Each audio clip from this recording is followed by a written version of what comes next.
up, you guys? It's PokeGirl7 here, and today's video is going to be your ultimate guide for GoFest 2021. So Pokemon Go Fest is going to be a 2-day event this year. It's going to be on July 17th and 18th from 10 a.m. to 6 p.m. local time. This Go Fest may actually be one of the best Go Fests we've ever had in the 5-year history of Pokemon Go. This event is not going to be an in-person event held in one single city. It's going to be global, and you can buy a ticket to use remotely. They're only $5 in the shop currently. There actually are going to be 20 separate cities across the world that will have some in-person stuff for Go Fest, but you can play it anywhere around the world. We'll talk about that a little bit later. This Go Fest is going to be quite a bit different from past years, so make sure you sit tight and listen well, because both of the days are going to have completely different aspects to them, which is something we haven't really seen in the past. Before we get started, I wanted to give a quick thank you and a shout out to today's sponsor, Darkfire Heroes. So Darkfire Heroes is a mobile RPG game where you can battle evil enemies, collect cool heroes, fight epic bosses, explore a major campaign, and brawl in the arena. So these are my heroes. I'm going to show you guys the team that I usually use. Some of my favorites are this girl. I think her name is Asachi. She's an epic rarity, and she has physical power. Her range is melee. She does a lot of damage. That's one of my favorite things about her. I've been using her so much. So I'm about to jump into the arena. So we're going to do the Castle Conquest. This is my team of heroes that I'm using currently. Okay, let's start the Castle Conquest and see if we can beat this person. So I am battling a real person right now. You guys can battle me. My name is PokeGirl7YT in the game. And you can also join my clan called the Gengar Gang. Of course I had to do that. So like I said, if you want to play Darkfire Heroes with me, download it with the link down below in the description, and maybe we can battle together sometime. And I just won my victory here in the Castle Conquest. So it looks like I'm doing good at building my team. So first things first, Go Fest 2021 is going to be themed around musical Pokemon. So the star of the show is going to be the mythical Pokemon Meloetta, and we're also going to see Pokemon featured such as Chimecho, Kricketot, Audino, and we can't forget the costume Pokemon. So first of all, we have Costume Pikachu. There's going to be 2 separate ones that you must choose between to have on your account. So the first one is Rockstar Pikachu, which is rocking the classic like heavy metal look, and then we have the Popstar Pikachu, which is cute and bubbly with its pink dress. So like I said, you do have to choose between the 2. You will also have to choose between the costume Galarian Ponyta and the costume Galarian Zigzagoon, and they're both going to be rocking a Meloetta hat. And we will also see a Flygon and a Gardevoir wearing the same hats. So essentially you're going to be building a band for yourself. So if you choose the Rockstar Pikachu as your band leader, you're going to have a rock music theme in the game. And if you choose the Pop Pikachu, you're going to have a pop music theme. This music is going to play on your account if you have a ticket throughout the whole entire event, and these 2 songs were actually composed by Junichi Masuda, who has made a lot of music for Pokemon games in the past. He made the Masuda method for Shiny Hunting and the main series Pokemon games. He is a legend, so I think it's so cool that he made us some exclusive music for Pokemon Go Fest. I'm actually going to play that music for you guys right now. It has been leaked by the Pokeminers at Pokeminers.com.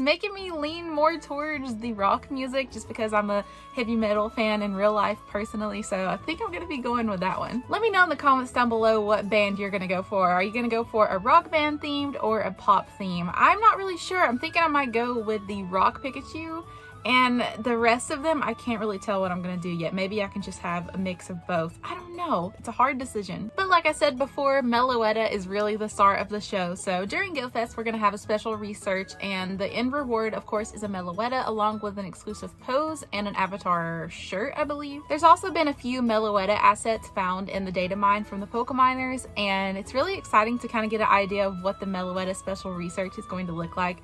We see, you know, the curtain and the stage and all the lights, and I think it's gonna be so cute. Meloetta is gonna put on a little show for us, and Meloetta actually has some special encounter music that was made specifically for Pokemon Go.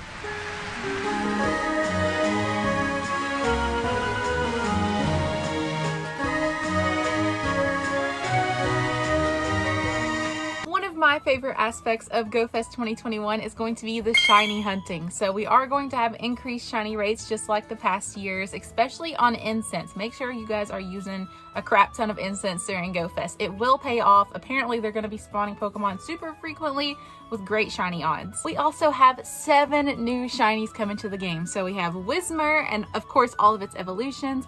We have Chimecho, Audino, Tympole and its evolutions, and then Throw and Sock. So it's going to be a shiny hunting extravaganza. We also have the shiny unknown spawning. We're going to talk about what all is spawning during GoFest up next. It has been stated that it's going to be easier to find shinies on Saturday than on Sunday. So that's July 17th. The odds are going to be more boosted on that day because day 2 is focused on raiding. We'll talk about that soon. But if you are dedicated to the shiny hunt, make sure you're playing on July 17th, the Saturday day of GoFest. So let's talk about the wild spawns during GoFest. So on day 1, it's going to be mostly focused around habitats. We have had habitats in Pokemon GoFest in the past, and it's going to follow a similar pattern. So every hour, there's going to be a different habitat with different themes and different Pokemon spawning. There are going to be 4 different habitats, and they're going to alternate throughout the whole event. So during the jungle hours, we are going to see Unknown F and G, Ludicolo, Chatot, Leafeon, and Serperior. I'm not sure if there's going to be more spawns than this. This is just what we know so far. During the Desert Mountain hours, we're going to see Flareon, Unknown F and G, Tyranitar, Flygon, and Throw. I also want to mention that Unknown F and G will be capable of being shiny just like last year. The next habitat is Ocean Beach, and during those hours, you're going to see Gyarados, Vaporeon, Azumarill, Unknown F and G, and Sock. And during the cave hours, we're going to see Umbreon, Unknown F and G, Galvantula, Gardevoir, and Absol. On day 1 of GoFest, we're also going to have special raids such as Hitmontop, Cranidos, Dino, and Costume, Galarian Ponyta, and Galarian Zigzagoon. So those are the 2 with the Meloetta hats. There will be a global challenge as a part of GoFest, and it's going to change hourly. So every hour, we're going to have different challenges to complete globally as a team. The whole entire world playing Pokemon Go is going to work together, and we get different bonuses every hour if we complete the challenge. We also are going to have 4 different collection challenges based around all of the different habitats. So Jungle, Desert Mountain, Cave, and Ocean Beach. If you don't know what a collection challenge is, you're just going to have a list of Pokemon that you need to catch, and after you complete it, you earn some rewards. And now let's move on to day 2, July 18th, the Sunday day of GoFest. This is going to be a unique experience. So this day is going to be based around raids. All of the instance spawns from Saturday are still going to be spawning on Sunday, so you'll still have a chance of shiny hunting, getting all the special Pokemon. It's just going to be less of a shiny boost. So like I said, Saturday is the better day for that. Sunday is all about raid battles. So first off, from each raid that you complete, you'll earn an extra 10,000 XP. Also, you're going to get 10 free raid passes from Gym Pokestop discs. There's also going to be a timed research to complete that will earn you 8 remote raid passes. So those are going to be the raid passes that you can use from anywhere in the world. You know, if people send you invites from somewhere far away. I believe the 10 free passes from the Gym Pokestops are going to be local raid passes, like the regular kind you can only use in person when you're in distance of the gym. There's going to be a free bundle in the shop that gives you 3 remote raid passes, and we're going to have somewhat of a habitat vibe for day 2, but it's going to be centered around raids. So there's going to be 4 different hours that we have, and they're going to be rotated throughout the 8-hour event. Wind hour is going to be from 10 a.m. to 11 a.m. and then also 2 p.m. to 3 p.m. And what you're going to see during that hour is Mewtwo, Ho-Oh, Latios and Latios, Therian form Tornadus, Regigigas, Altered Form Giratina, Cresselia, and Virizion. Next up is Lava Hour, so that's going to be from 11 a.m. to 12 p.m. and then 3 p.m. to 4 p.m. So during Lava Hour, you're going to see Moltres, Entei, Regirock, Therian form Landorus, Groudon, Heatran, Reshiram, Terrakion, and Yveltal. Next up is Frost Hour, which is going to be from 12 p.m. to 1 p.m. and 4 p.m. to 5 p.m. During Frost Hour, you're going to see Articuno raids, Lugia, Kyogre, Kyurem, Suicune, Regice, Palkia, and the Lake Guardian trio. So that's going to be depending on where you live in the world. Between Uxie, Azelf, and Mesprit, it's just going to depend on where you live. Like for me here in North America, I typically see Azelf raids, so that's going to be the Lake Guardian I see here. And last but not least, we have Thunder Hour, which is going to be from 1 p.m. to 2 p.m. and then also 5 p.m. to 6 p.m. So during Thunder Hour, you're going to see Zapdos and Raikou, Registeel and Rayquaza, Cobalion and Dialga, Therian form Thundurus, and Zekrom and Xerneas. So let's get prepared to battle. I'm very excited for this raid day. Essentially, every single legendary that's ever been in a raid in Pokemon Go is coming out on this day, except for mythical Pokemon like Darkrai and Deoxys and all of those mythicals. We're not going to see any of those. We're just going to see those legendary raids. So that's essentially all for day 2, July 18th. So now let's talk about what we're going to see on both days of GoFest. So if you use the hashtag Pokemon GoFest 2021 on social media, I'm assuming between Twitter and Instagram, your photo can be featured in the game. So make sure you're taking those cute AR photos and those selfies during GoFest of your community and your friends and your family, and maybe, just maybe, you'll be featured. On both days, we also have the 3-hour lures. That Junichi Masuda music that I talked about is going to be playing through both days, depending on if you choose the rock or the pop Pikachu. On both days, we're going to have 1/2 egg hatching distance. We're going to have special 7-kilometer eggs with Igglybuff, Chingling, Audino, and more hatching. We're going to have event-themed field research, and we're going to have on-map visual effects, such as confetti falling from the sky, which we also saw in the data mines from the Pokeminers. And in the data mine, they also found a special sky for GoFest, so it looks like the sky is going to appear differently throughout the event. So I think that's what they mean by visual effects. And like I said, on both days, we will have the unknown F and G on Incense, and they can both be shiny. So those are all of the details for Pokemon GoFest 2021, and let's talk about a few things you can do to prepare for GoFest. So I just have some basic advice, like it's going to be a really long event, so make sure you have everything you need to be comfortable and happy and healthy during the event. So first off, bring a backpack with all of your essentials that you need. Bring some bottles of water, whatever you need like that. Make sure you charge those battery packs and bring some long cables that you can have plugged into the battery pack coming out through your backpack, because you're going to need a lot of battery life between these 2 days. If you live in a super hot and sunny place like me, make sure you use some sunscreen, because we're going to be out frying like a bunch of fish in the sun. Stay hydrated, stay charged, and also I recommend using the fast catching trick, because it is going to be like boom, boom, boom, constant spawns, especially if you're out and about in like a super saturated area with Pokestops and spawns.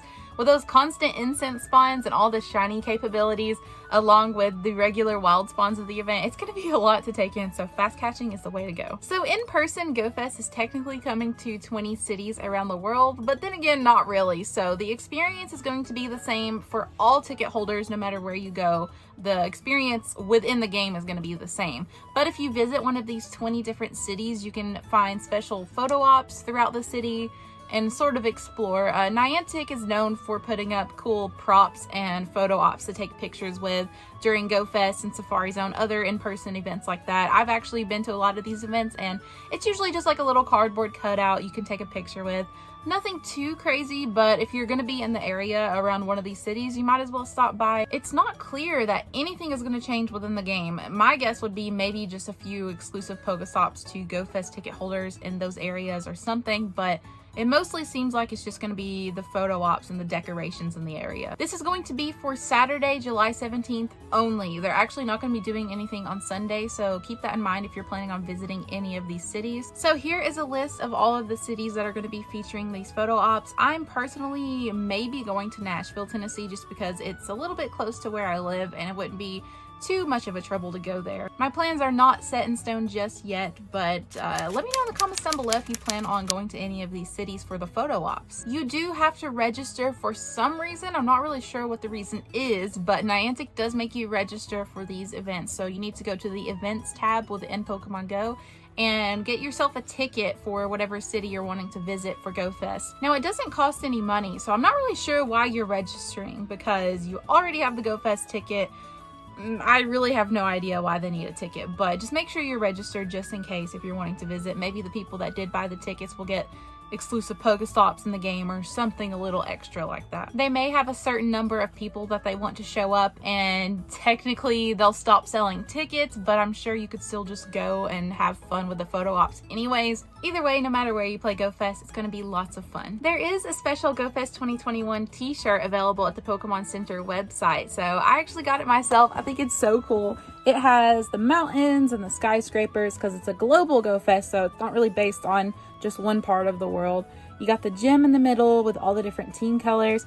It is so cool. And also, if you order one of the GoFest t-shirts, you'll get yourself a Professor Willow Pokemon card. Now, I have the code blocked. There's a code on these cards that you can redeem in the promo code section on your device. I don't think it's available for iOS. I think it's an Android thing only, so that's a little bit of a struggle for some of us out there. But if you redeem it in your account in Pokemon Go, you're going to get a special badge that says you have this card, and it's Professor Willow. So it's based on Professor Willow's research, which is so cool. It's a nice little memorabilia of Pokemon Go Fest and just Pokemon Go in general. And that looks like it is all for my video, the ultimate guide to Go Fest 2021. So like I said, let me know in the comments down below, are you choosing the Rockstar Pikachu or the Popstar Pikachu? And also tell me if you plan on traveling to any of the 20 cities for Go Fest photo ops. I do want to say before I go, this video looks a little weird because I'm filming this video on my iPhone 11 Pro because I broke my vlogging camera, guys. The Canon G7X Mark II I've had for 3 years. It's been here since almost the start of my channel. It finally bit the dust and broke, guys. So I actually have a new camera ordered right now. It should be on the way soon. It should be here before Go Fest. But anyways, guys, I'm gonna go ahead and wrap up this video right here. So thank you so much for watching. If you enjoyed it, make sure you smash that like button. Hit subscribe if you're new to the channel to join my Gengar gang, and I will see you all in the next video. Bye!